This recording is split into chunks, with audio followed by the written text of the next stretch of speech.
Okay, so we're awake now. 7 o'clock. Got a message from Peter Fairley-Jones. He's on his way. So there's been a car accident, not him, but there was an accident on the way. So he's been held up. So he's going to get here as soon as possible. And today we've got Christine online. Now, Christine, can you hear us? And do you want to say hello so we can hear you? Hello, everyone. Yes, I can hear you and I can see Natalie, and everyone else is very tiny, so I can't really see who else is there. So it's optional to have me on screen, so I thought just keep you entertained. And Peter has just entered the building. Well done, Peter. I'll give you a second to catch your breath. Awesome. All right. So while Peter's getting set up, I'll start with the statement of acknowledgement. And to say that we'd like to acknowledge this land that we meet on today is the traditional lands of the Kaurna people, that we respect their spiritual relationship with their country. We also acknowledge the Kaurna people as the custodians of the greater Adelaide region, and that their cultural and heritage beliefs are still as important to the living Kaurna people today. Okay, item 2 is the attendance record. We are all just here.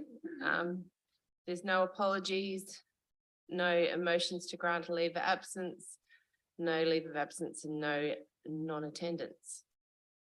Okay, item 3, are there any declarations of interest?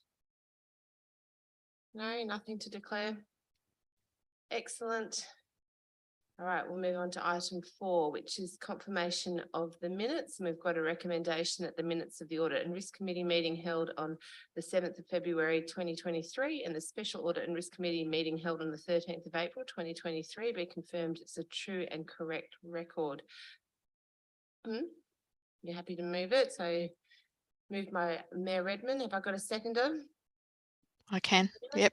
Yep. Peter got in first, Christine. Okay. You have to be quick because you're online. So, all in favour, show of hands. Very unanimously. Okay. All right. Item 5 is the business arising from minutes. I've got no business arising. Everyone happy with that? Perfect. Okay, so we'll move on to item 6, which is the decision reports, and we welcome Giuliano from Galpins. Welcome. And so we have 6.1, which is the external auditor management letter for the FY23 interim audit. Juliana, would you like to talk to that? Oh, presentation.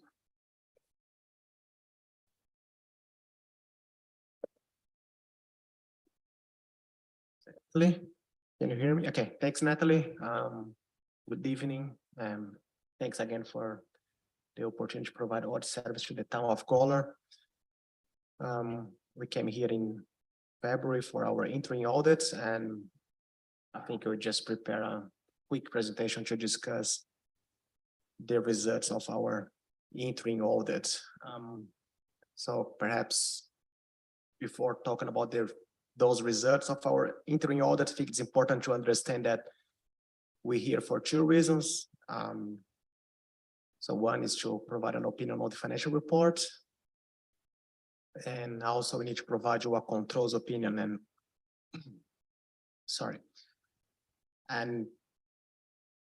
and then when you came here for our interim audit, that's when you perform the test of design and effectiveness of internal controls that will substantiate our controls opinion need to provide you.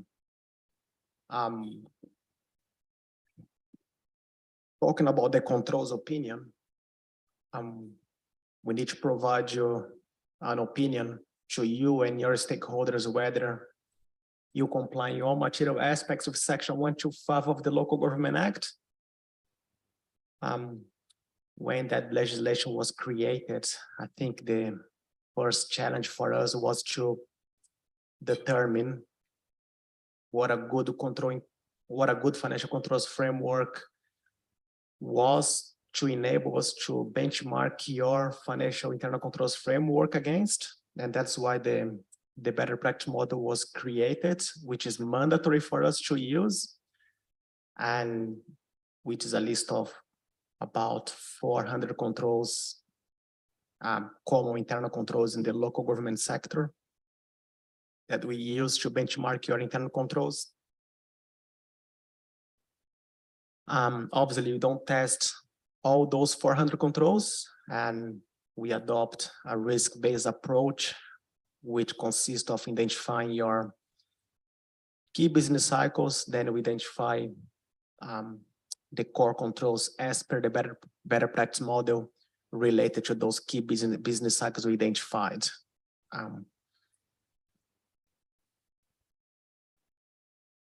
So after adopting that risk-based approach, we identified 100 controls you would expect to see in place in a council like Town of Goller.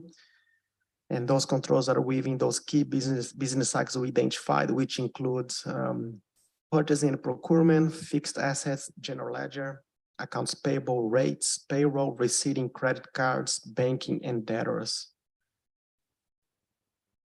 A list of the internal controls we tested is attached to our interim management letter. I think that provides more visibility and transparency over the work we do, because in the end, you'll be able to know what controls are operating effectively, what controls are not. So I think that provides great visibility.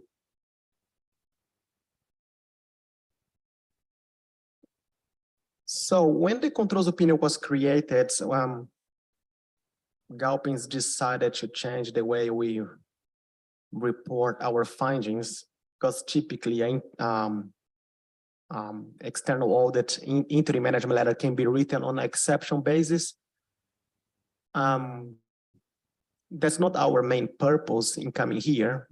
We talk about the findings, but I think it's important to discuss the big picture and in terms of how council is performing in relation to effectiveness of internal controls and compliance of section 125. If you look at the table in the section 1.4, you can see that council had 95 controls operating effectively out of 100, which indicates a high level of compliance with section 125.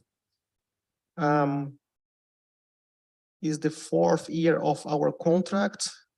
You can see that in the past 4 years, council demonstrated some significant improvements in the number of controls operating effectively. If you compare to last year, I think council remained the same as last year in terms of number of controls. And I believe that's mainly due to, I think it was a period of transition in changes in finance management. You have like the prior finance management changing due to retirement. I think prior finance management, just talking about approach from finance management and different approaches, I guess. So prior finance management was, I think they were more pragmatic in terms of getting the controls operating effectively. When I say pragmatic, I'll give an example. For example, with the finding in relation to purchase orders, I think finance management was quite pragmatic in terms of saying, oh, we need to get that done, approved. Let's get those purchase orders approved before the date of the invoice. And let's do it, and let's chase who's not doing that. With new finance management, there's an approach in relation to that we support that approach, which is like, okay, let's get out of the shoebox a little bit, step back and understand our procurement policy, our procurement framework.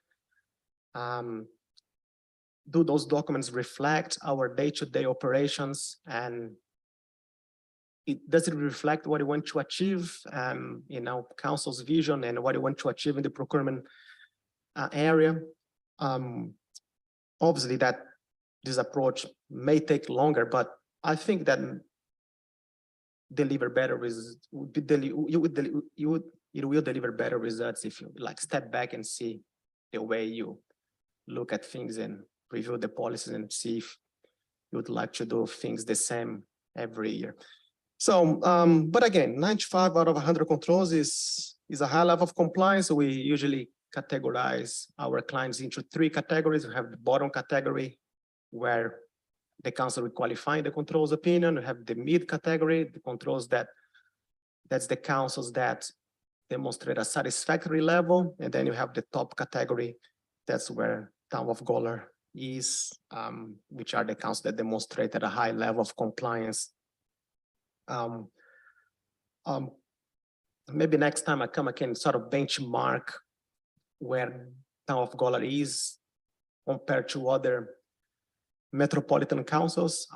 I know some here may not agree to benchmark against a metropolitan council, because maybe Town of Golar may not be considered a metropolitan council, but I think like the level of maturity that council demonstrated, I think we found from our perspective fair enough to compare with how other metropolitan councils are performing. And I think 95 is quite good. Like usually other metropolitan councils, they have like 92, 93, 94% of compliance. And that's, I'm talking about compared with when you do the 4th year of our audit.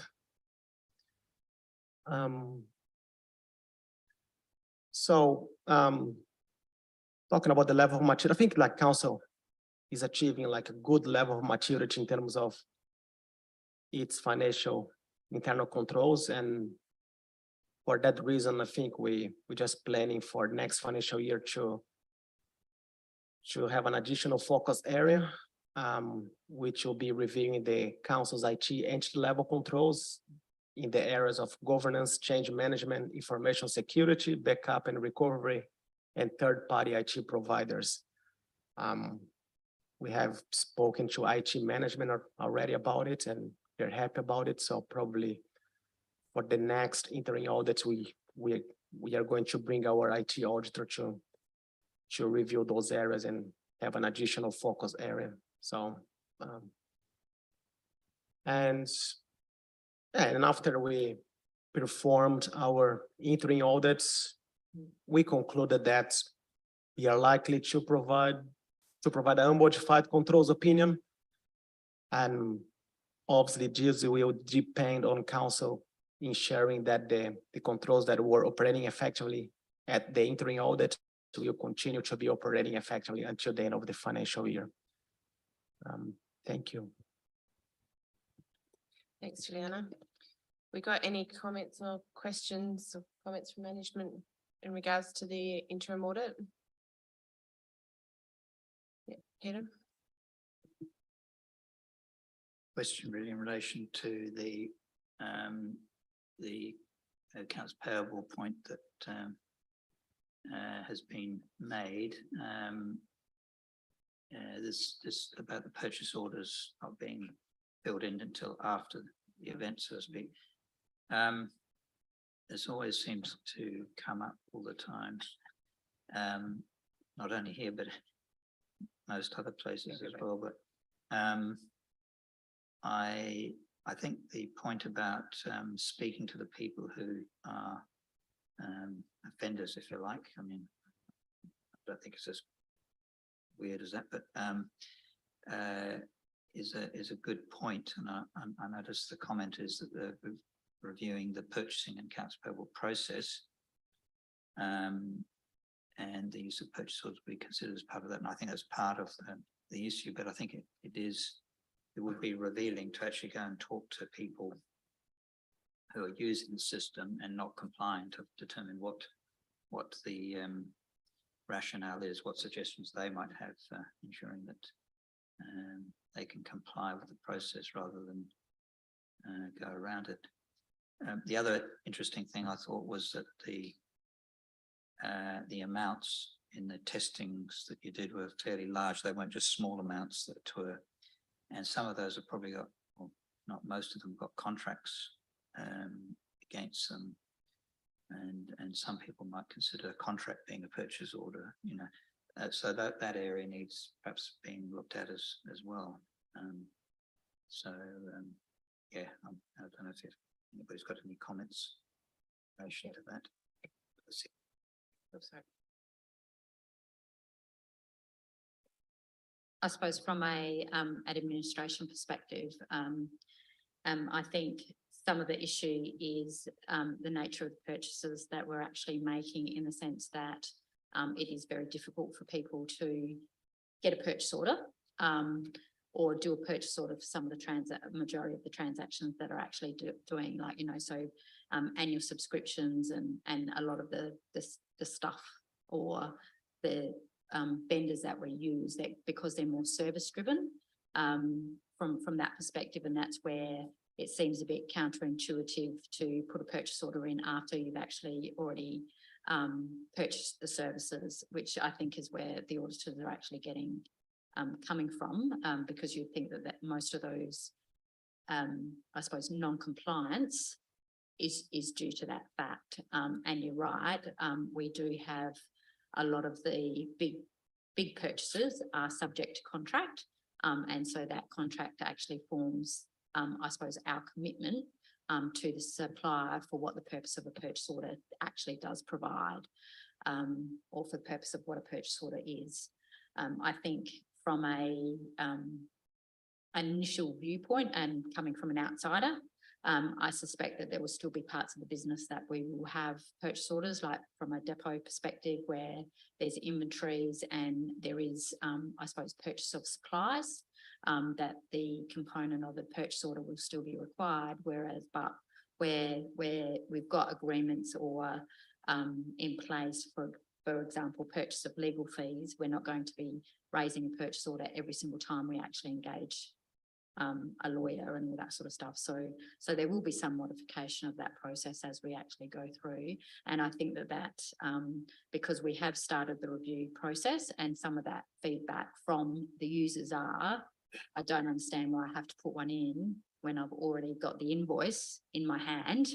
Why can't I? And I still have to authorize the invoice to say that that's actually correct. So it's sort of, it seems a bit of a double handling from their perspective. So we've commenced that process, and I think that that's pretty much some of the majority of the feedback, is that it just seems to be a bit of a double handling of the process, and creates a bit of a backlog and a blockage in trying to get that the payments and the invoices processed. Yeah, look, yeah, this one's a concern for me. It just keeps on repeating. My experience with using purchase orders in industries, but the purchase order actually said exactly what you wanted and the amount that you were willing to pay. And so I'm a bit concerned if you're getting invoices without purchase orders, because I don't know whether whether you actually agreed to a price right from the start. Well, again, it depends on from a procurement policy perspective. So it depends on the threshold that you would actually do as to. So, for example, the minor purchases under, I think it's about $5,000, $10,000 for a direct purchase. So that's where you would actually engage effectively a supplier and say, this is what I want, what's the price, and it will be a verbal arrangement, because you can actually do that from a direct purchase perspective.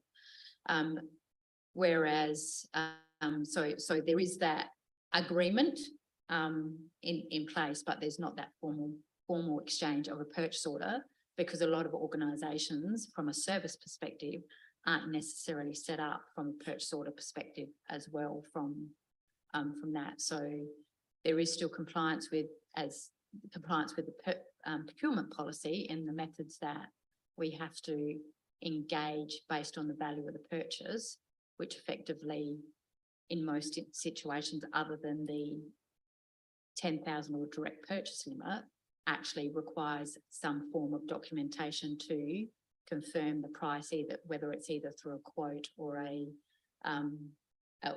some other form of written agreement that exists and that needs to be signed off before the organisation actually goes out and purchases the services. So it's only probably in one area, that direct purchase level, that potentially the agreement and understanding of what the price is potentially will be either via an email or in a less informal way.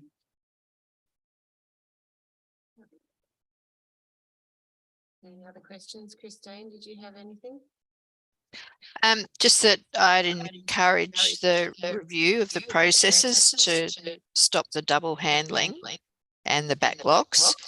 But I guess looking at this list of exceptions, we don't know which ones might fall into that category of double handling backlogs and which ones fall into the category of they really should have had a purchase order.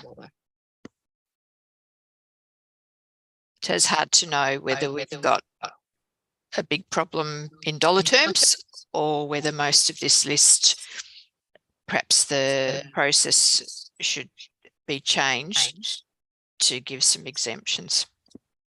So it's hard to judge how serious these exceptions are. I think one solution might be for Sharon and her team to do a root cause analysis to see whether there's a common theme or if, because you can have isolated incidents, and if they are isolated because there's a contract in place or there was an emergency order required. I know sometimes that, you know, you have to procure things pretty quickly.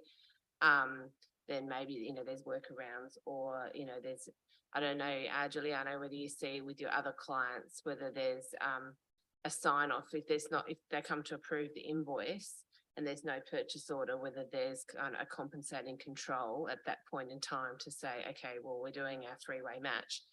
And that's the ultimate control that you're testing for.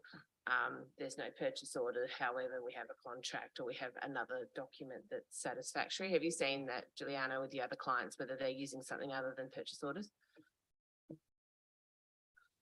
Yeah, definitely council is not alone with this purchase order issue. Rather than a mitigating control, I think it's, as I said, when I was presenting, like it's all about like really reviewing your procurement policy and your procurement framework to see, you know, are you like, because there's a lot of flexibility for councils to tailor their procurement policy and procurement framework. And yes, maybe there's too much burden on council to, like the way the policy is written at the moment, maybe it's just putting too much burden on council, and just need to comply with the policy takes a lot of effort and may prevent council to focus when they should focus. Like for the purchase, they should really be more meticulous about and more critical about in terms of having the purchase order, and also with the regardless of having like contract or a purchase order. Yeah, for example, like for some services, we are confident that, you know, those, because the issue is about the someone eventually approved the purchase order, you know, but it was after receiving the invoice, but they was approved in accordance with the delegation and things like that.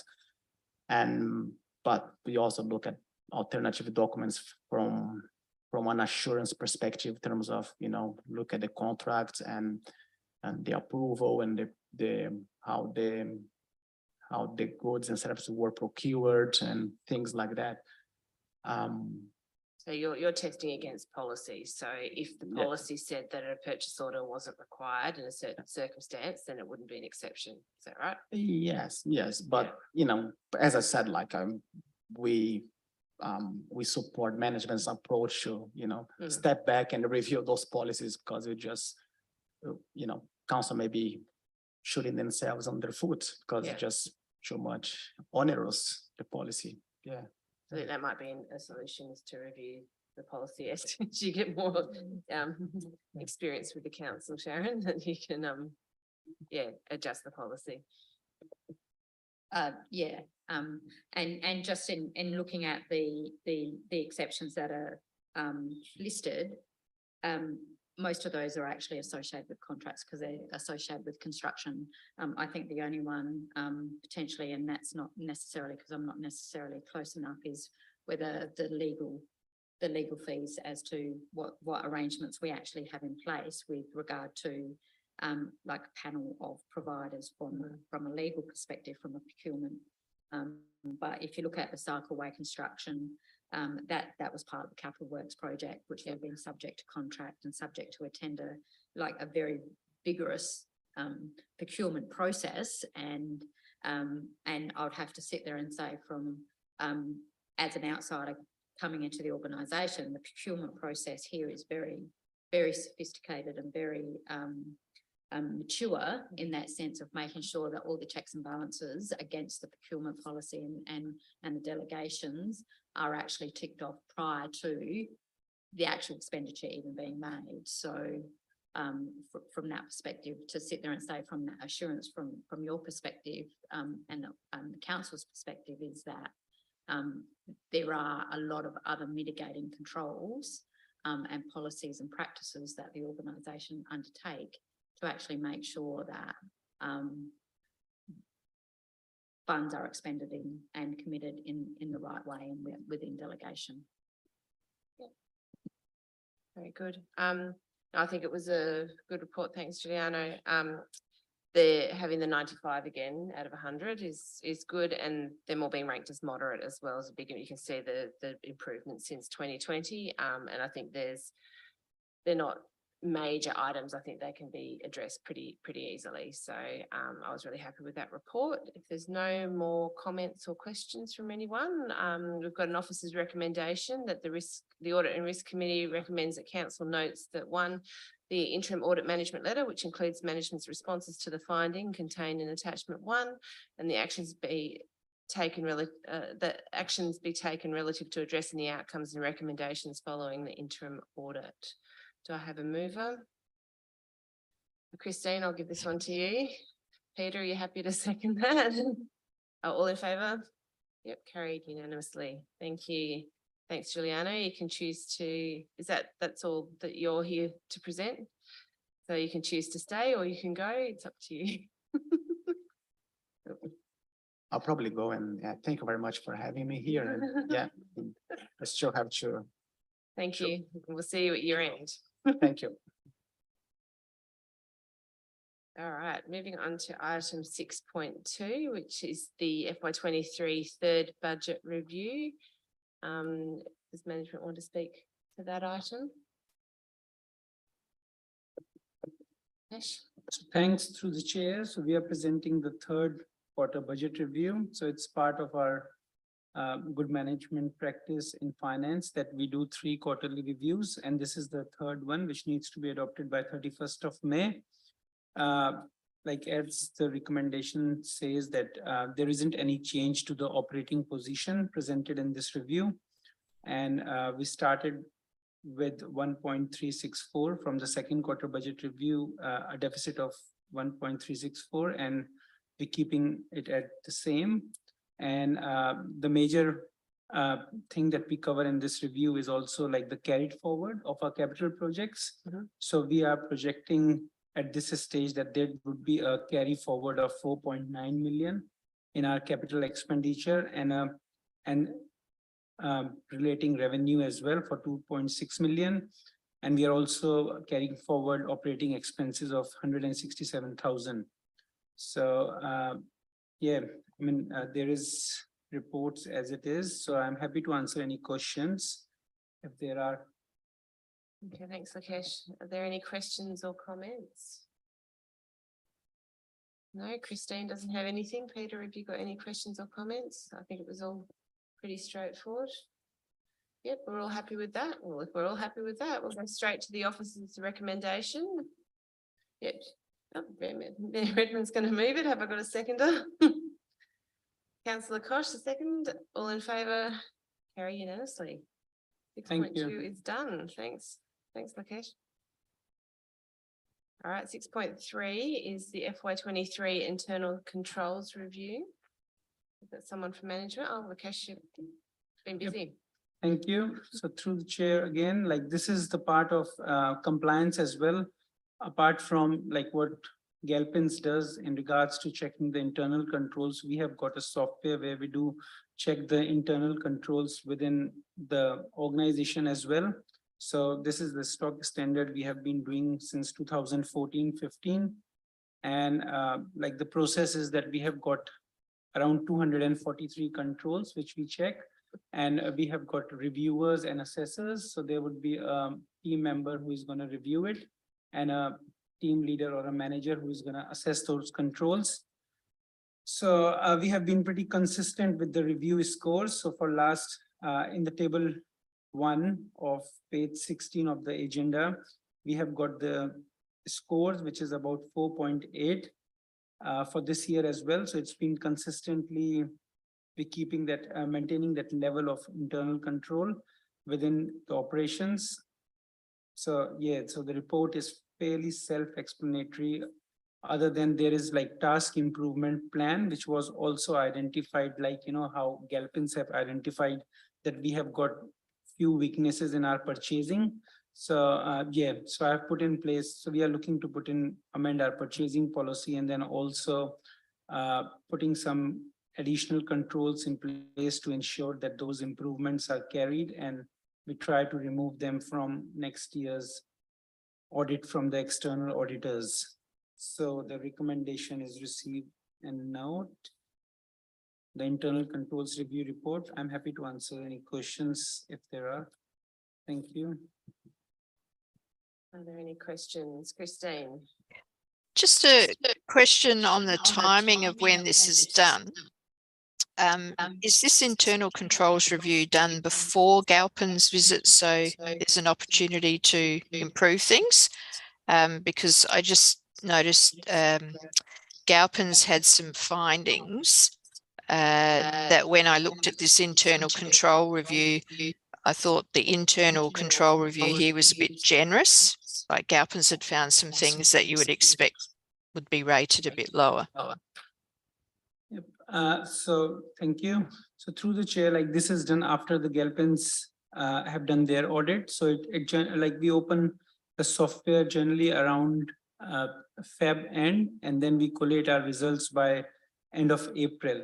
So in that sense, like this is after what Galpins have done. But if you like see the page number 84 of 208 in the attachments, like it lists the points. There are some commonalities in the points which have been raised by Galpins in regards to how we have assessed our things. And if you have a look at Galpin's report with the management comments in regards to like what we are presenting, there are like some simple controls that we have already put in place. Yep. And they are already ticking the box in regards to meeting those controls. So yeah.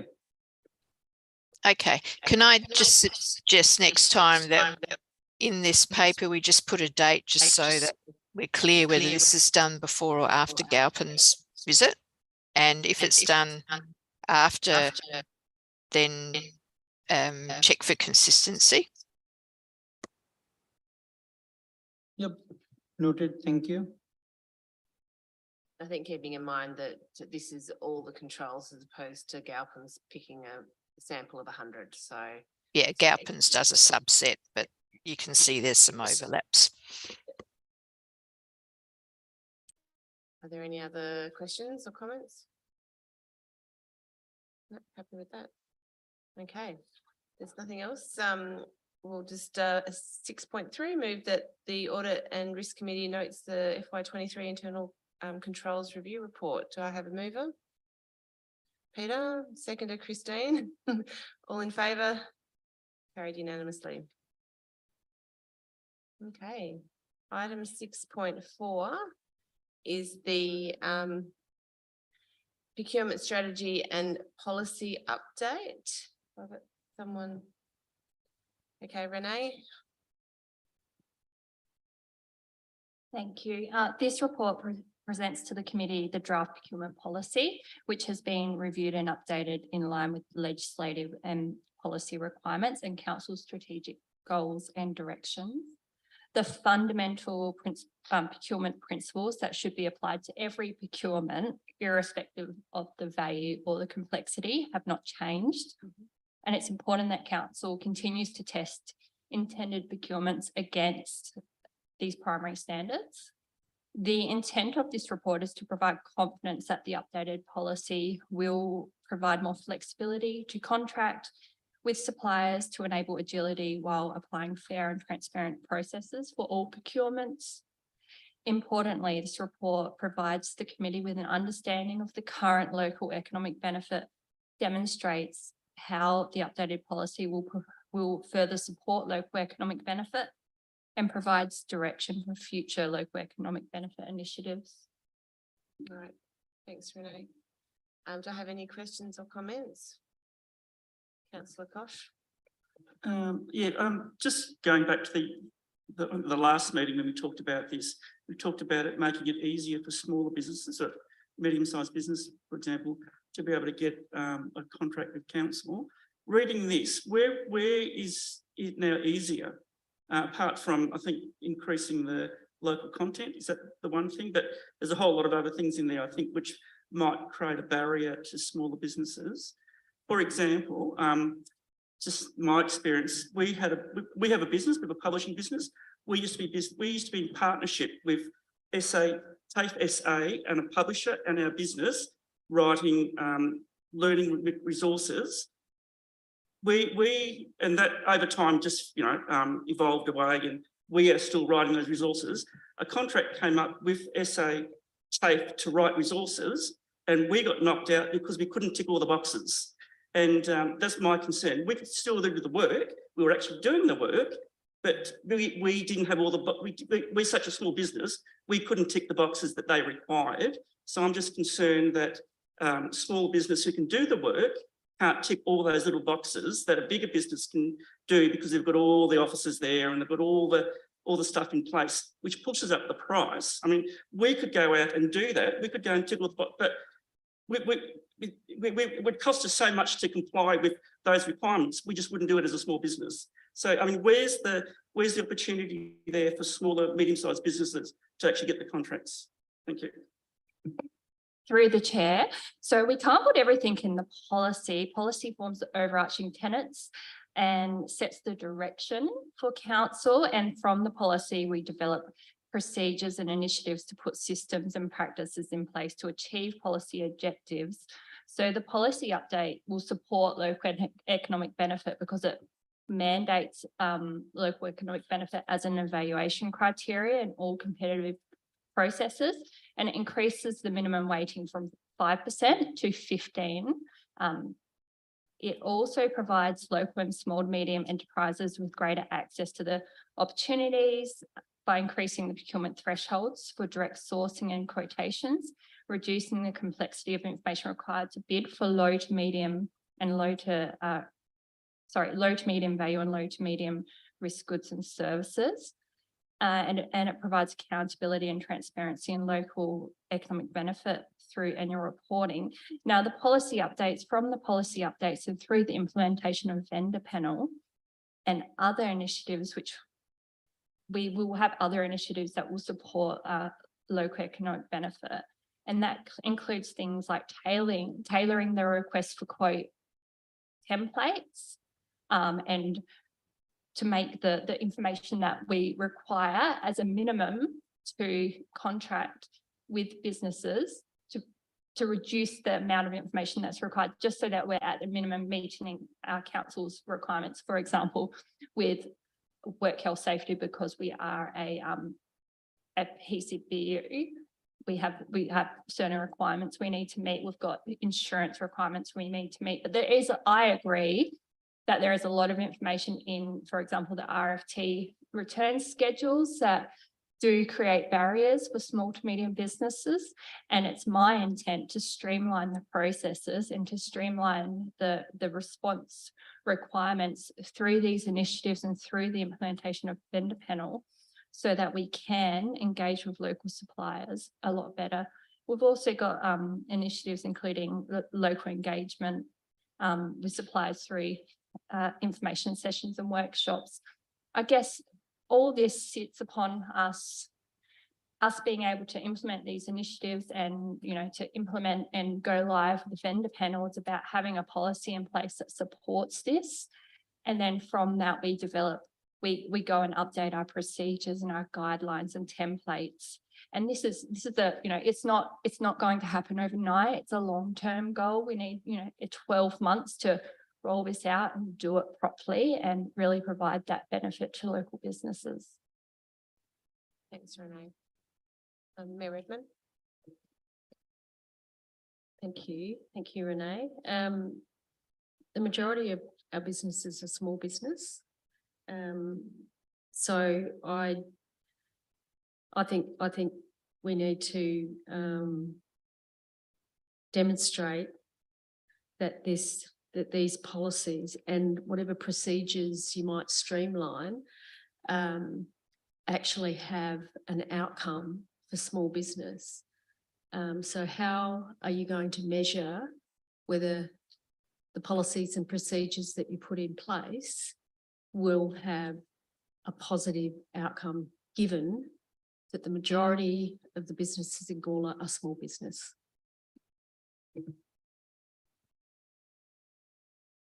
Sure, through the chair, that will be, so for example, initiatives like engaging with local engagement with supplier information sessions and workshops and getting feedback from that. The policy includes reporting back to council on local economic benefit. And how do we measure local economic benefit? Well, it's not just about postcode data and, you know, where that business is located. It's about supply input, the value of goods and services sourced from local suppliers, the number of jobs and labour hours, and the amount of capital expenditure in the local area. And when we have, implement vendor panel as our procurement and contract management system, then we're going to be able to capture that data a lot better and be able to report back on it and be accountable and transparent in the way we work with local businesses and procure from them. Do you want to? Yeah, Redmond, have you got a different question? Same thing? Well, I'd really like to see a report that comes back to this committee, given that we're raising issues around small business and the capacity of small business to do business with council. You know, we need to see outcomes, tangible outcomes. So, you know, I'd really like to see something come back. And more than happy to provide reports back. And that's, you know, that is, the policy includes a report on local economic benefit and initiatives and outcomes will be provided to council on an annual basis. And that's what I'll be held, you know, accountable for doing.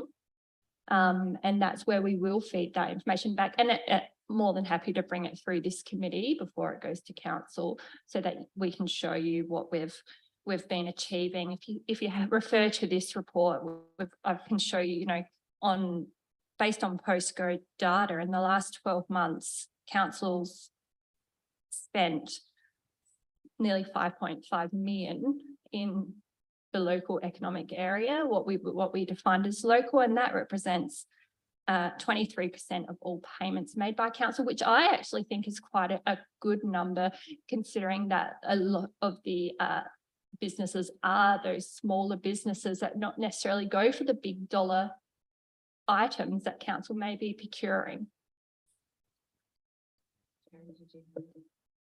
Just to add on to some of the things that through vendor panel and through the procurement policy and the procurement strategy to have that local benefit, is one of the things about what we actually want to do is actually develop a local supplier database through vendor panel.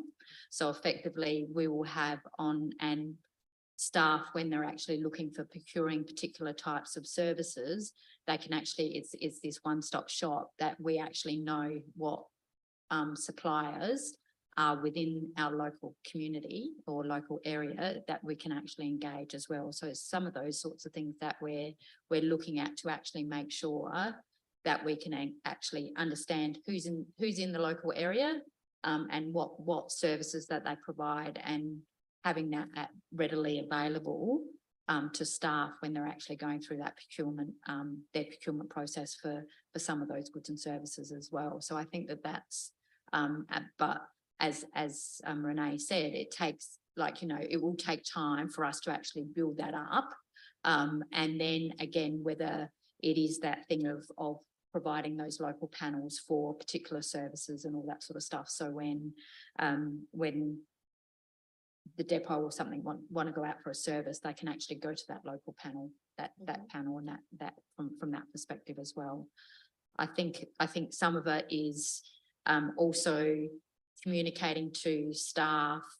You know, sometimes you get to know people and you tend to go to those people all the time and all that sort of stuff, and changing that mindset of saying, okay, well, we need to support the whole community and all businesses in there and all that sort of stuff as well. So it's probably a two-pronged approach as well. But once the vendor panel gets and that tool gets implemented and up and running, I think you'll see probably a lot more gains coming through that, because there's more visibility on where we're spending the money from a local from a supplier perspective as well. It's just going to be a lot easier to capture, a lot easier to report and data mine, and then we can actually focus on particular areas where we think that we know that there might be suppliers in the region that we're not necessarily utilising, and understanding why we're not utilising them, or why they're not actually putting their hands up when we actually ask them to quote for work and all that sort of stuff as well. So I think it's just getting the information and understanding it at this point in time as well, before we can make too many changes. From that perspective, it's just that data collection and data understanding and mining the information that we've got readily available to us at this point in time. Henry, did you want to comment? Yeah, I was just thinking, based on the conversation, if we were to add to the recommendation a suggestion, that is, a further report be presented back to the committee before December of this year, detailing the practices and procedures that will be implemented, that will implement the policy relative to improving local economic activity for small to medium-sized businesses. So then I think that focuses on, yes, if we endorse the policy, and what I'm hearing is we need to do further work on the practices and procedures. And if we have I think a time frame of some 6 months would be sufficient, at least to provide an update and then to demonstrate how far we've gone. Yep. The question I had to management is, with the policy, can you be brave enough to have an attachment to the policy that shows, that details your evaluation matrix, or makes it a one-pager that makes it really transparent as to how you evaluate each tender? Just a thought, Renee. We could, but it really depends on what you're procuring to how you will evaluate it. So particularly the weighting, what weighting you will give it against each kind of criteria that you'll be using. So I don't think there's a one size fits all. I guess we could give an example. I have seen other councils give examples in their policy of how competitive procurement processes will be evaluated, like the criteria. But yeah, so if I guess we could do that, or we could publish it on our website maybe, because it's not really a policy thing. It's more of a, providing guidelines to the community and to tenderers and, local businesses. This is how we evaluate our procurement, and making it just really clear and transparent what occurs when you put a bid in for council. So I don't necessarily think the policy is the right place, but definitely putting it out there into the public domain via our website. Yeah, have a think about it, because I think it would be good to be basically giving the answers to the exam questions and making it really, really clear. Because a lot of people haven't, they might not put in a lot of requests for tender, and they don't understand that basically, you always think when you're sitting in exam, you've got to, if it's worth 3 marks, you've got to put 3 points. And so you're basically telling them how to get the number up at the bottom so they're successful in their bid.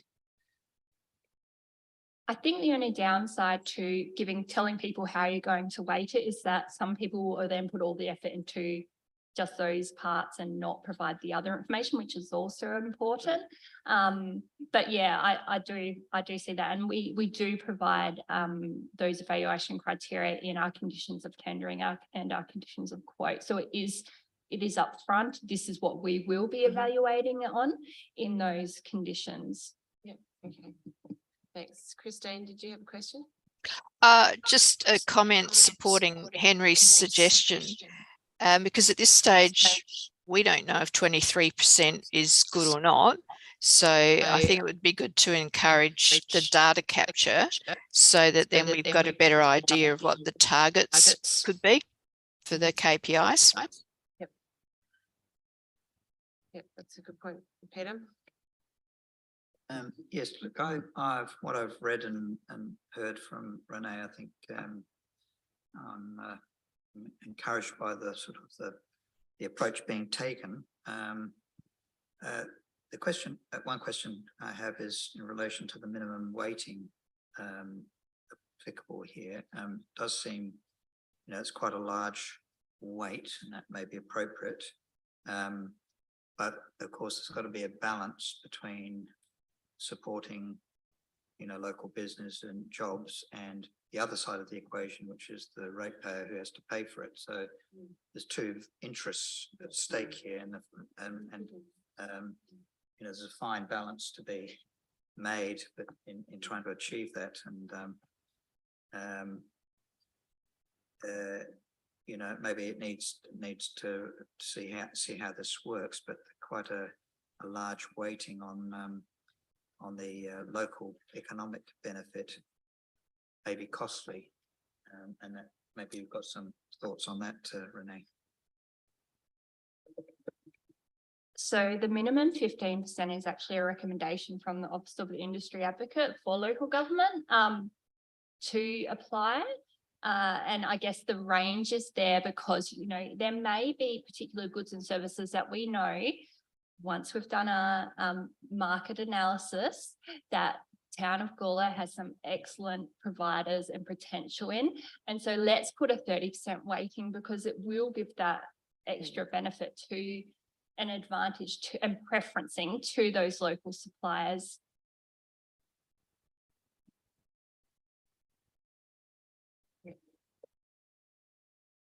Chair, I just have one other question. That was in relation to the increase in threshold for direct sourcing, which I can't remember what it was, but I think it's a lot less than 30,000. What's the rationale for the 30,000, and what are the implications of that? Is that you don't have to go out for quotes, or quotes are encouraged, but you don't have to? What's the rules around direct sourcing? Sure. So I just want to emphasize that when you're choosing a procurement method, it's not just based on that threshold value. And it's really important that we take all those other procurement principles into consideration, irrespective of the value and complexity of the procurement. And we continue to test the intent of the procurement against those standards. So those are those objectives that we have in our policy: achieving value for money, open effective competition, etc.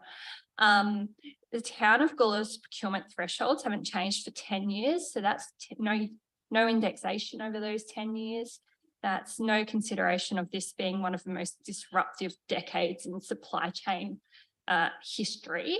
We're talking pandemic, environmental schemes, changes in manufacturing footprint, access to key materials, geopolitical tensions. I have benchmarked these procurement thresholds against other councils. Compared to councils in the West and Eastern states, South Australian councils are generally fall behind in how they are progressive they are in their procurement policies. The more progressive councils in South Australia with higher thresholds for open tendering processes and etc. include Salisbury and Adelaide City Council, which open tendering from 150,000, West Torrens at 200,000, and then Norwood at 250,000. And then interstate, the tendering thresholds in Queensland is 200,000 and in Western Australia and New South Wales is 250,000, and that's set by legislation. So if we go back to the direct sourcing, just because something is under $30,000 does not mean that you can just direct source from whoever you want, whenever you want. You need to take those other considerations and objectives into consideration. And that's really about having the appropriate tools in place for council officers to procure. And one such thing will be when vendor panel doing the online planning and kind of the end-to-end procurement through that system will guide people through those processes. And it's all about training and making sure your staff are aware and really engaged with the process. Peter and then Sharon. Chair, so what, is there any trail or evidential trail about how they go about this direct sourcing process? Is that part of the process? So the guidelines around direct sourcing for under 30,000 will be if it's low value, low risk transactional process, or where, for example, there's no it's a monopoly. There's only one potential provider. Under $30,000, it still needs to be approved by a financial delegate to actually purchase it, and it's that person has to be accountable and transparent in what they do. If you're getting, if you're going direct for above that $30,000, then it would be an exemption to the policy that would need to be approved by an executive manager or the CEO. So yeah, that information is definitely captured. Oops, sorry.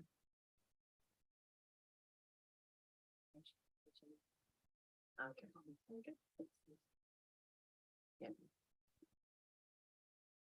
So does that answer your question, Peter? Are you happy with that?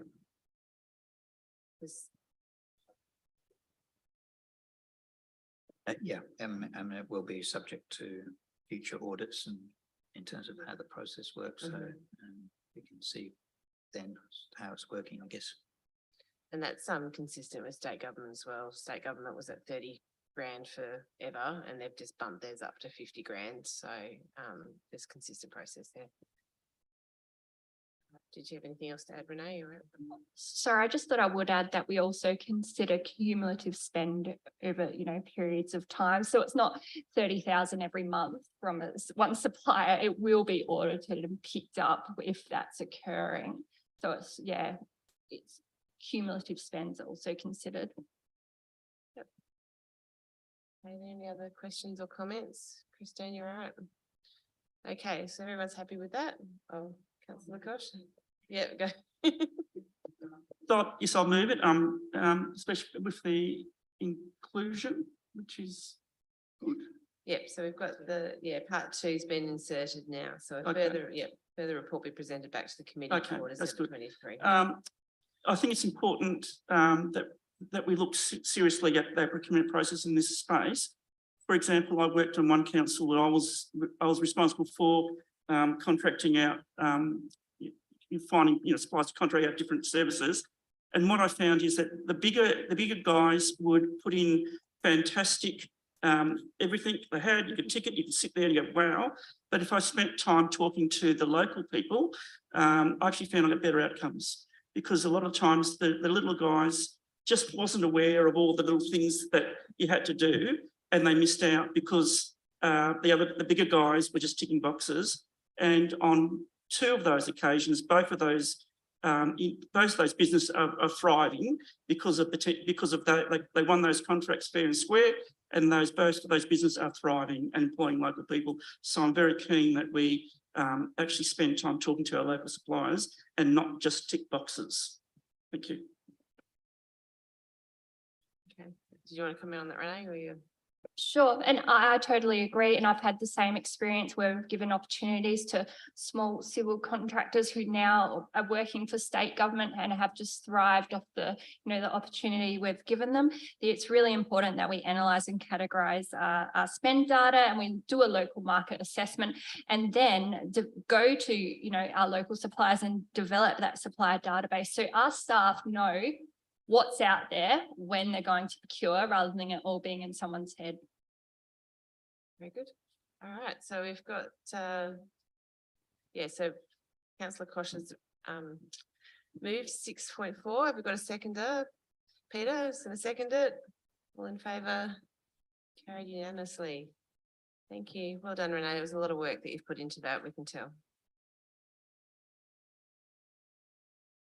Okay, item 6.5 is the policy review. So we've got an officer's recommendation that the following policies, there's 5 policies there that have been reviewed, and endorses the amendments, as well as give the CEO authorisation to make changes of a minor or technical nature to the policies adopted by council. Are there any questions or comments in relation to this item? We had the policies in the paper with the marked up changes, which make it very easy to review. Did anyone want to speak to this item, or any questions, comments? Yep. Christine? Just a minor one first. It just needs to be a find and replace done to replace audit committee with audit and risk committee, because the words audit committee are popping up in various places. And the other one, I think there's an inconsistency.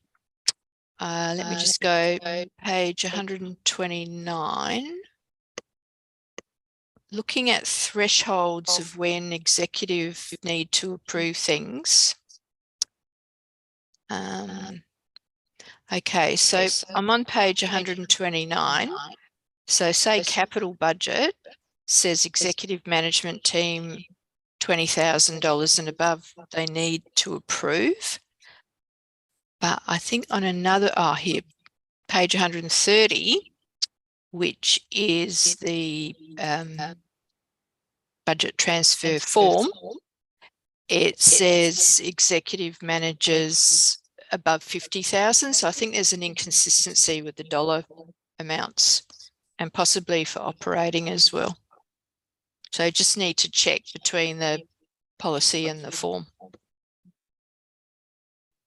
And that might have been a change as a result of the meeting. There was a meeting a while ago. There's changing that threshold to make sure that, business could continue between capital budget and operating budget. Yeah, so it just needs to be checked, because it looks like it's inconsistent between the 2 pages. Easy fixed. Any other comments or questions? All good. Do I have a mover for item 6.5?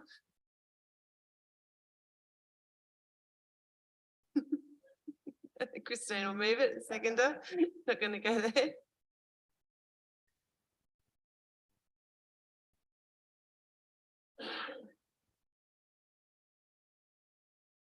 All right, do I have a seconder? Yep. Anyone, Peter? You happy to second it? All in favour? Carried unanimously.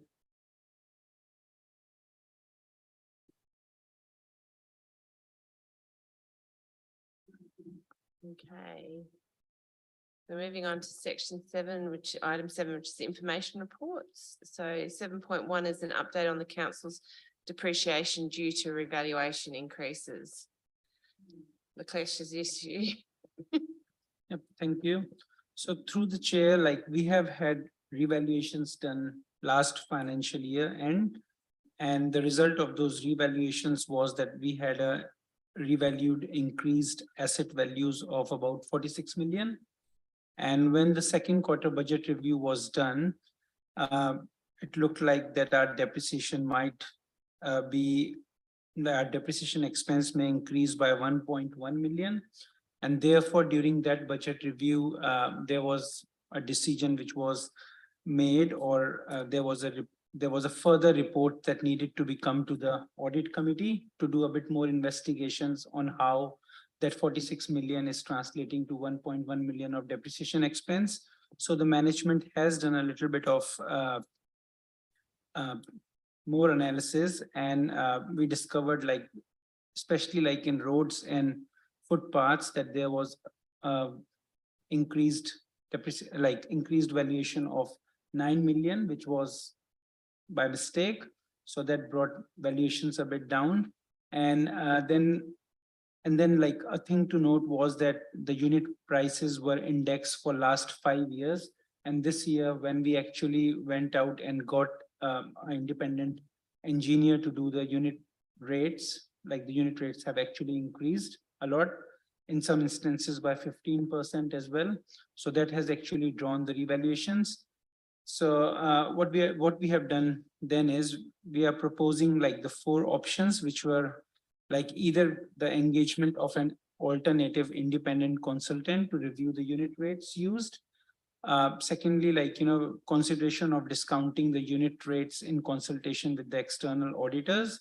So some councils have already done it, and auditors are happy to discount them by 10%, considering like the market is very inflated. The third option was discuss the unit rate calculations with the independent valuers to see, like, if they have taken the high scale of the rates or the low scale of rates. And fourthly, like the use of historical depreciation rates based on projections of the long-term financial plan. And what that does is that actually leaves the status as it is. And we just use the council assets, like the council depreciation rate of 1.54%. And in the meanwhile, like when we are using that historical depreciation rate, it will give us more time to analyze the useful life of the assets and give us a bit more time. And side by side, like it doesn't inflate our depreciation expense too much. So therefore, the recommendation is like endorse the utilization of historical depreciation rate for the determination of depreciation expense for 23-24 budget. And then a further report will be presented to Audit and Risk Committee when we review more elements or review the asset lives, asset values in deeper detail and present a further report. So, yep, so that's it. I'm happy to take any answers, any questions there. Are there any questions? Christine? Just got a question thinking about the carrying amounts of the assets when we come to do the 30th of June 2023 accounts. Are there any triggers for an impairment review that might lead to some write-downs on some of these assets, which would then lead to a lower depreciation expense next year? Sharon? Yeah, potentially that could be the case, and I think that's probably where that's why we're recommending that a further review. Depreciation and asset values from a local government perspective is a very complex beast, and there's lots of inputs and within it. We need to make sure that I suppose the charge that we're allocating against our assets is correct or is representative of how our assets are being renewed and should be renewed, rather than just doing the mathematical calculation of what we get taught when we do accounting 101 about what this, because there's a whole heap of different elements involved, and the valuation is obviously one, because we don't want to have peaks and troughs in our depreciation year every year because of those valuation changes, because of market conditions. So yes, potentially there could be an impairment. Obviously there will be some reduction in asset values because of the calculation error that we've identified with last year's valuation number. But it's just realistically understanding all of those elements and how the asset management system basically takes all those considerations in, because obviously the analysis that we've actually undertaken as well is to indicate, from my perspective, is that we're actually using quite low useful lives for some of our long lived assets, which also will artificially inflate the depreciation charge, because we're saying that our roads and our civil infrastructure, which we know potentially are, 80 to 100, 120 years. And we've sort of got an average of about 67. So it sort of looks as though that there might just be something that really needs to be looked in more detail out of all those elements to actually make sure that we're not actually overcharging with regard to depreciation against our assets. Because I sort of reiterate some of the comments that I made at the last meeting, is it's not as though those assets are generating income per se, and there's not an active market for them. But we just need to make sure that we're generating enough income to be in a position to actually replace those assets when they're actually falling due. So that's pretty much why the recommendation is how it is, because it is a big beast that pretty much we need to really get our heads around before we can sort of sit there and say this is the answer. And just to clarify, with if whatever method you take, as long as the external auditor is happy with that method, you can, apply valuation, you can apply historical depreciation rates. You just need that ticked off by the auditor, is that right? Yeah, obviously we'll once we've actually done the full analysis, we'll bring it back to the audit committee as to sit there and say, if you actually have the comfort in the approach and the methodology that we recommend based on the information that we've actually found out. It's just realistically, and then obviously as part of that review process, we will involve the external auditors to make sure that they're actually comfortable to say that we are still providing a true and fair view or position of our asset values, but also our depreciation charge of what we're actually allocating against those assets as well. Okay, Councillor Tosh. This is a general question because we're talking about depreciation. How do we deal with depreciation of our subsidiaries and their assets?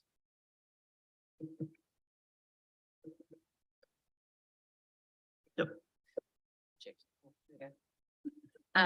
Through the chair, so obviously that's the responsibility of the subsidiaries. Of the same principle is that they'll be governed like us from an accounting standards perspective, and making sure that the depreciation that they charge against that asset is a true representation of effectively the asset, the economic value of those assets depreciating at the rate that's relevant to the asset class. Yep. Any other questions, Peter? Generally, I support the approach. Just like to clarify what is meant by utilising the historical depreciation rate for the 2023-24 year. Are you saying you're just going to use the same depreciation that was in last year, or is it indexed? What about capital that's been created in the meantime as well? Is that all going to be adjusted, I guess? So basically in the depreciation so that's just basically our forecast. Obviously our depreciation will be calculated as per the use, like the normal general calculation, but in relation to determining what our depreciation charge for a budget will actually be based on our historical depreciation rate, taking into account additions, any potential disposals, and any, I suppose, what we would consider a normal revaluation of our assets from an indexation perspective, and that calculation being applied. So it's not taking what last year's was, it's making into account that those changes of what's actually happening with our assets over this year, and then also taking into account what proposed changes that we'll be doing for next year as well. Yep. Through you, Chair, just to follow up on the question of orders, I totally support what you've just said, so that's good. But have the auditors been consulted in terms of what you're intending to do for the next year based on the issues that we're considering here? And I think it'd be useful having a discussion with the auditors before we go ahead and do it. I'm sure they'll agree with it, but I think it'd be useful to just have that tick on them as well. Through the chair. So we have had initial discussions with the auditors about, I suppose, the issue that we're facing and how we're proposing to address that. Okay. Christine, did you have any questions or comments? No, all good. Everyone good? So Peter said he's happy to move item 7.1. Do I have a seconder? Councillor Koch, all in favour? Carry unanimously. Okay, 7.2 is the FY23 review of the long-term financial plan. Did someone want to speak to this? So through the chair, so obviously this review has been taken into account, undertaken to determine what the impact of, I suppose, different scenarios on the long-term financial plan. So initially in the review, so I've taken into account what the draft budget was prior to the consideration of the audit committee. And then considering the recommendation of the audit committee, undertaken 3 different scenarios and to determine what the impact on the financial forecasts are for the long-term financial plan. And I think the critical aspect of undertaking this, obviously we had the immediate recommendation to actually reduce the operating deficit by $300,000, but effectively it was probably more understanding what the focus that would actually have on the second part of the recommendation of what do we need to do this year and potentially in the next couple of years from a budgetary perspective to actually ensure that from our councils we can return to that surplus position. So scenarios as presented. So from that, the last audit committee, so the council is actually considering the draft budget tomorrow night for release for public consultation. The report that's been presented to the council for their consideration is based on scenario 3, because I think that actually provides I suppose the best outcome. It returns the council to a surplus position within 2 years, and also it actually creates that capacity within the resources for potential for the growth aspects and all that sort of stuff that the council need to also take into account as well. So it just provides a bit more, I suppose, a bit more options for the council and capacity to be able to withstand, I think, what the growth pressures that are actually that are coming through from the council, from the growth in the area. And I think it covers the areas that the audit committee actually requested that we look at with regard to rates, fees and charges, discretionary rebates, and expenditure savings. Yep, that's good. Are there any questions or comments? Peter? The query really in relation to the scenario 3, I think it's one we're looking at implementing. And part of that is the 50% reduction in gifted assets. To reflect a reduction in development activity. Is that a reasonable assumption? And that has an impact on depreciation, presumably in terms of helping the operating result. I think in relation to what's actually happening from a development activity at the moment, obviously those assumptions will be reviewed regularly, but I know that we had a large forecast for receipt of assets free of charge for this financial year, and indications are we're not going to get as many of as we predicted. And again, we had a huge in the original long-term financial plan that there was actually quite significant values of those gifted assets within the next couple of years as well, and considering how much the development has come off, and I suppose discussions that the planning team have with the current developers in, I suppose, their propensity to do some of the development works that they're required to do. I think that will, it's a fair assumption from that perspective, but and cognizant of the fact that that will potentially impact future depreciation rates.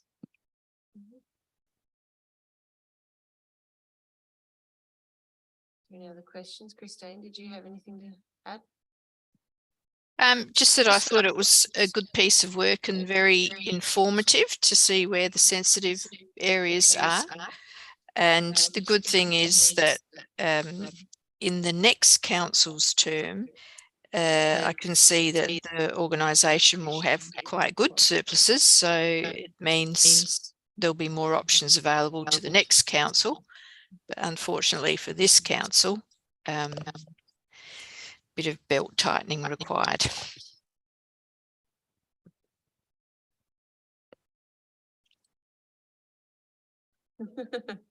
Peter, did you have another? Only a comment, because I think you're up for SCOSA review later this year, is that right? Through the chair, no, 24-25. So that's another reason why we need to sort of put that repair back in, because for the 24-25 financial year, we will be subject to a SCOSA. So we need to start doing things today to demonstrate that effectively we will be financially sustainable without actually having to require those rate increases. I think you've done so much good work over the last 10 years to then face an SCOSA review that tells you you're doing, you know, you're not performing sustainably, would be a bit of a blow, I think, after the hard work that's been done. So it'd be good to get at least a reasonable report from the SCOSA as part of the end result of all this. Yeah, it's good. Okay. No other questions or comments? Do I have a mover for 7.2? Mayor Redmond, a seconder? Peter, going to second it? All in favour? Carried unanimously. All right. Item 7.3 is the risk management update. Nathan, would you like to speak to this? Yes, thank you, Chair. So this report is just providing an update on our risk management activities, outlining the workshops that have occurred. We've also attached the risk and opportunity consequence table, and also our planned implementation schedule for the next year of how we're rolling out the endorsed risk management framework that was endorsed last week. Very good. Are there any questions or comments? No. Everyone happy with it? Familiar with Nathan's work? I've seen a bit of you, so it's all good. Okay, so do I have a mover for 7.3, the risk management update? Mayor Redmond, the seconder. Christine seconding. All in favour? Carry unanimously. Okay, and then 7.4 is the internal audit work plan update. Nathan. Thank you, Chair. Sorry. So this report is providing of our internal audit activities, including the action plan, the current audit that's being undertaken, which was the legislative compliance framework that's currently underway, and also the outcome of 2 of the LGRS audits that was undertaken late last year, which was the plant procedure validation, and also the return to work procedure validation. we've been working pretty hard to develop the action plans for those two audits that have come out, and they've been built into our work health safety action plan, but I've provided a summary in this report of where some of the key outcomes. Thanks. Are there any questions or comments, councillor Posh? Yeah, look, on page 46 of 52, it talks about non-conformance, and it's got hazard management program, and it's got a list of a lot of machinery there. What does that actually mean? Have we actually got operators that haven't been trained? Through the chair. Sorry. So as far as our training needs analysis, when we engage staff linked to their position descriptions, we'll ask for them to have a ticket or a statement of attainment for the use of a backhoe, loader, tractor, etc. But Safe Work SA has been changing their methodology after some very severe incidences that have occurred, where they're now requiring you to basically do a verification of competency that when we engage a worker, they need to show us that they can operate our specific equipment, because they might have been a operator at another council. They got their loader ticket as a trainee, but then never used it for 3 years. And then we engage them, and all of a sudden we put them in a different style backhoe, different loading equipment like weight range, and they're not familiar with it. So that's where at the moment our guys physically watch the guys, but it's not a consistent approach to record it, which is why we're creating VOCs. And that was the major find that they, in the plant validation procedure, was just an enhancement on this verification of competency to be a more consistent approach. Yeah, so how do we assess that someone's competent? Because you might have an operator, but do we assume that the experienced operator will verify them, or how do we validate that? Through the chair, sorry. So we're doing it in a two-tier approach. We're looking at engaging an external supplier to do a bit of a catch-up. But what we're also doing is I'm working with our competent operators that have got many years and still, and we're creating verification of form check sheets, which is broken apart to a theory where they need to explain how much weight can this loader lift? What is the tipping range that this ride-on lawnmower cannot oversee? So there's a theory, and then there'll be a practical. And then what we're envisaging to make it more streamlined, because we don't hire all our staff at one point of the year, they come throughout the year, is that we'll be providing and upskilling some of our depot workforce, predominantly team leaders, coordinators, where they will be able to watch this new staff member, or it even could be an agency staff member that we've engaged for a 6-month short term to do some project work. Yeah, that we'll be able to assess it ourselves. But that is a 1-year project longer term. So yeah. That, I think because, you know, when we're doing the risk appetite and your safety, you've got a nil risk appetite for safety. And given, as you said, current events that have happened in South Australia, there's some horrific accidents, and it is, you know, someone jumping on a forklift and not knowing what they're doing. And there's just you can't compromise on any health and safety. And unfortunately, with the health and safety legislation and compliance that applies to your subcontractors, it's anyone, like if a contractor subcontracts someone, then you're liable for that subcontractor. So it might seem over the top with the documentation, but it just has to be done, and it's happening across the board. Yeah, just as an example, I worked for one council that a front deck operator rolled the front deck. Luckily, he had his seatbelt on, and that basically closed the council down, the operations down. It was really serious.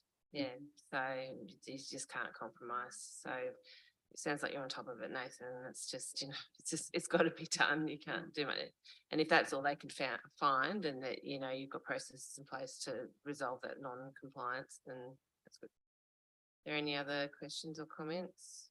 Peter, Christine, are you all good? No, okay. So item, what is it? Oh, the only other comment I had was 7.4 was just, making sure you're tracking the non-internal audit reports, which you said are part of the action plan for health and safety. So that's good. All right. So 7.4, the recommendation that internal audit work plan update report be received and noted. Do I have a mover? Christine, seconder, councillor Kosh, all in favour, carried unanimously. All right, 7.5 is the data analysis report. Sorry, you got a question? Yeah. I note the greater than 90 days, $500,000. Over the page, it's attributed to Springwood infrastructure contribution. So how are we going receiving that?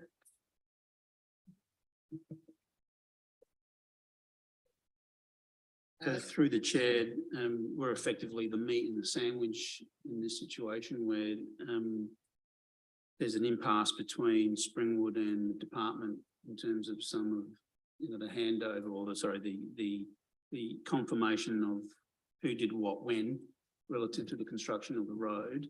I know that Wendy's involved with those negotiations, and we're seeking to facilitate them where we can. But both parties are quite clear in terms of we're not paying anybody until we receive the funding. Yeah. So that's where we're at. Do I have a sense of time frame when this is going to be resolved? No, I don't. But we are working with the new owners of Springwood, and they seem to be more amicable to reasonable solutions.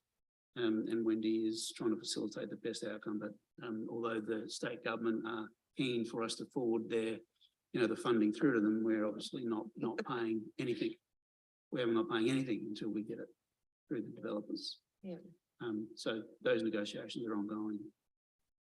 So the question I have at year end, how is it accounted for in the financial statements? Is it still recorded as a debtor and a receivable? At this point in time, it will be, and we will be pushing it to be as a receivable rather than, I suppose, impairing it or providing for it as a doubtful debt. Obviously, there is some documents that support the payment of it, to sit there and say this is a commitment that they have to actually pay with regard to the, my understanding that the funding agreements or the deeds that are between the three parties. So there's something there that we do have documentation that supports that effectively they're responsible for it and it's a collectible debt. So it is that question on, yeah. So it wasn't around last year, was it? Was it around last year end? It was. Yeah. Yeah. Okay, so it's carry forward. So I think it's just a question on how long from the auditor's perspective, as to whether, whether they require us to impair it. But from my understanding of the situation is that there is some, signed documents to say that there's a commitment there. So at this point in time, it's collectible. It's just a question on when, from that perspective. So yeah, a note to the accounts to make it clear that it's passing through. Yeah. Are there any other comments or questions? Christine? Just one question on page 49. There's a table there for the last 6 or 7 years showing the percentage of arrears as a percentage of rate revenue. All the prior years are at June, whereas this year it's at March. So I'm just wondering if that percentage will climb. So when we're looking at June 23, it'll be closer to the prior year's percentages, or do we have an improvement this year compared to the previous years?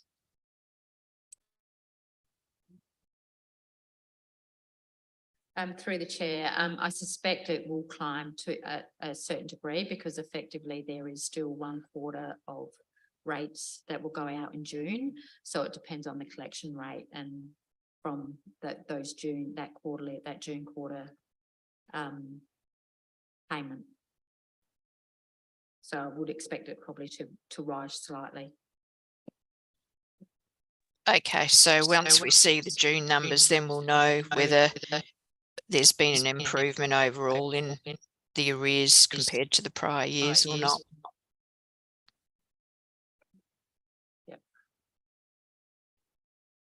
Okay, any other questions or comments? No, everyone happy? So for item 7.5, do I have a mover?